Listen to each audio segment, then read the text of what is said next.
Hi, good afternoon. This is Sonia Dorsey again, Straight Talk with Sonia. Um, I have one of my first letters here, and this letter is kind of disturbing to me, so I'll just go ahead and read it to you. It says, Dear Sonia, I feel like a crab in a barrel, so I call myself Crabby Patty. I call myself Crabby Patty because I'm very overweight. I'm overweight because I am an emotional eater. I eat when I'm sad. I eat when I'm going through. Sometimes I just eat just because it's there. And it's starting to get to the place to where my husband, he'll look at me and he'll feel disgust. I see the disgust in his eyes and it hurts me. But I can't help because I'm not getting the emotional support that I should be getting from him or my family. My mom says that I'm obese just like my grandmother and I'll probably die soon. I'm only 30 years old and I don't want to die and leave my other two children. I think that the problem is I'm still dealing with a lot of depression due to the loss of a baby about 6 weeks ago. Sonia, can you please give me some advice? At this time, I feel like I'm at the end of my rope and I feel like I can't speak to anybody who's close to me. So maybe if I can reach out to someone else who's not in my inner circle, maybe they'll be able to tell me some things that'll kind of help me along. First of all, don't call yourself Krabby Patty.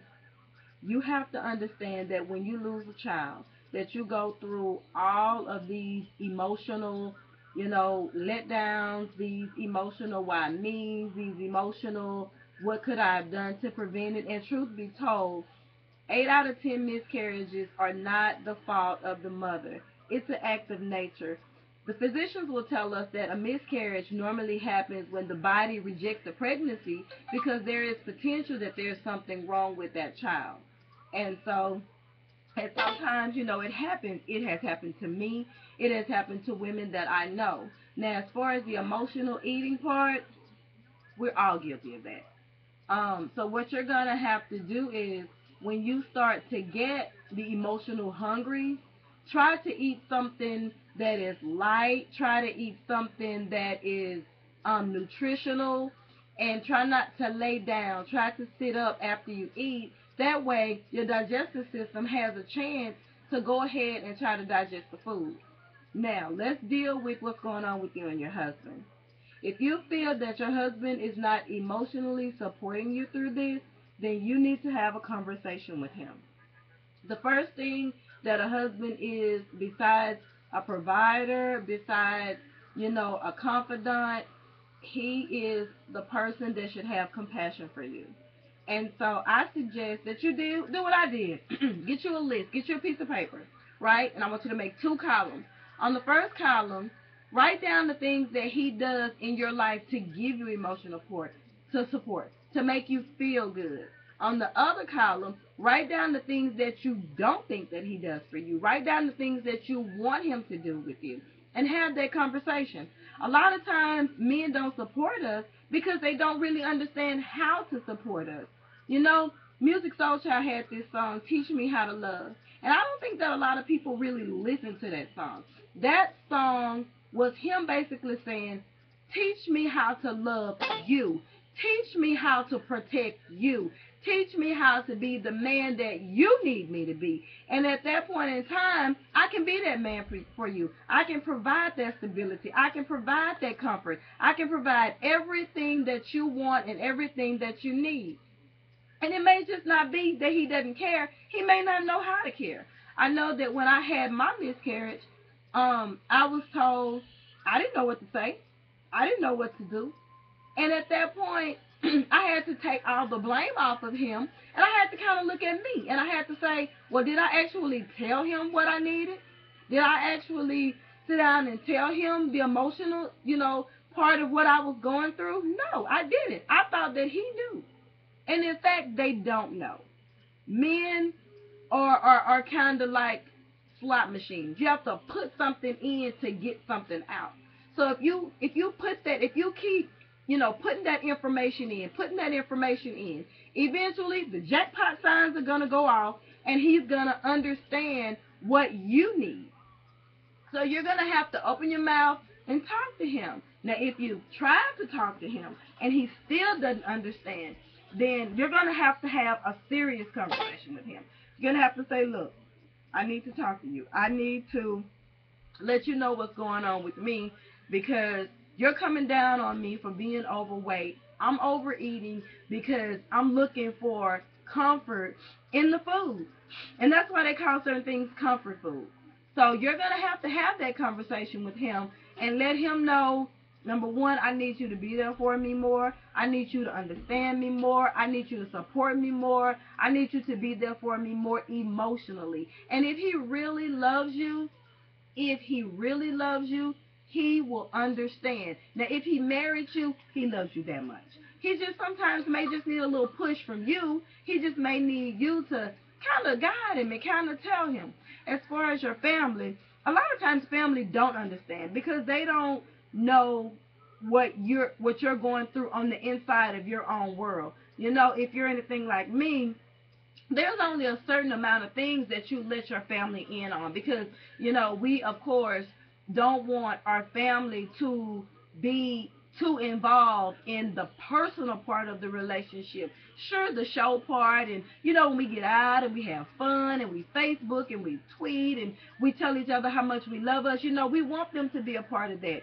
But when it comes to the emotional part, when it comes to the struggles and the downside, we normally try to keep all that stuff contained into one complete environment. And then that way, if anything goes on, you know, they won't be so judgmental on our relationship.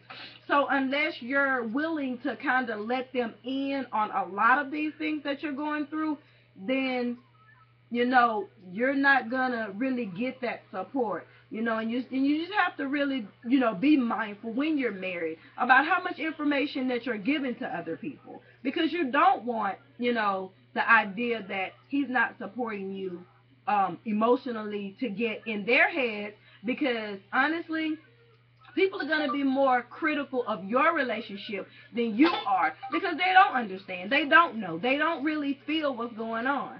So my advice to you is, get with your husband, talk to him. If you want to include anyone in your family, I would suggest a sister, you know, someone you can be more confident in, because honestly, as a mother, I love talking to my daughters. I try to give them the best and most sound advice that I can give them, but there is a comfort level with mom not knowing too much.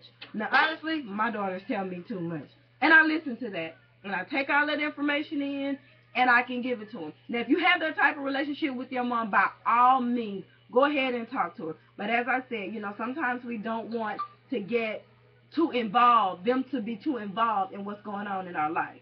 So with that being said, I want you to stop calling yourself Crabby Patty. If you feel like you have overindulged and you feel like you have gained too much weight, then it's time to start addressing that.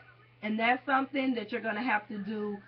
If you're more than, you know, 20, 50 pounds overweight, then you need to, you know, talk to your doctor and see what, you know, channels you can take to get either a nutritionist, to start exercising. I mean, there are things that you can do at home yourself. You don't necessarily have to go out and pay somebody a whole bunch of money to get yourself back in shape. There are things that you can do at home.